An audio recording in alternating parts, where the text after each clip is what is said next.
amiche ed amici appassionati di calcio a 5, un saluto da Giacomo Mozzo, benvenuti al Pala Lupatottina Gas e Luce di San Giovanni Lupatotto. L'Audace torna tra le mura di casa, dove quest'oggi ospita il Duomo Chieri. Per l'Audace con il numero 1 De Berti, 2 Ariu, 3 Putto, 5 Salamon, 7 Leonardi, 8 Tombola, 9 Rasetti, 12 De Sanctis, 14 De Brito, 22 De Angelis, 28 Marcazzan, 30 Coppola. L'allenatore è Alessandro Donisi. Con sede da definire, tutto pronto, si parte.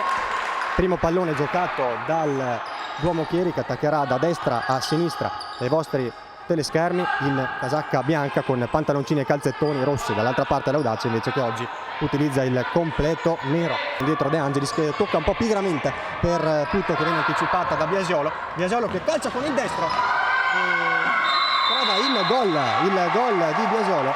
Dopo 57 secondi di gara va in vantaggio la formazione ospite allenata da Lario Biasiolo, con la rete proprio di Caterina Biasiolo. Calcia Mondino, è pronta la battuta, calcia Mondino, palla sul secondo palo, non riesce, attenzione, la palla in rete e c'è il gol di Barilla, Francesca Barilla, che trova il 2-0, 14 minuti e 54 secondi di gioco.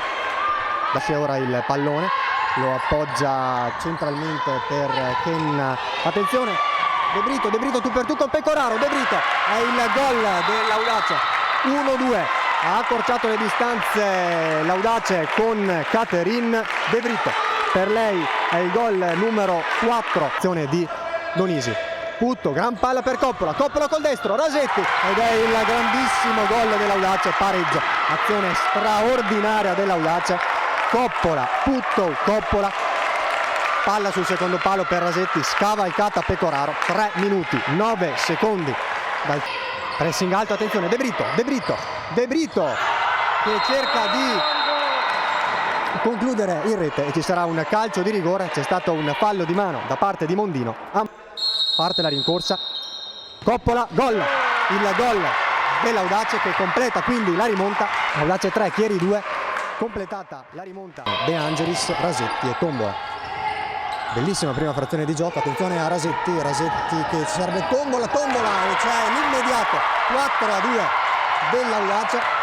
Grandissima azione, sono passati 18 secondi all'interno del secondo tempo. Rasetti viene fermato da Veglio, bravissima per ancora Luana Putto ad impossessarsi del pallone.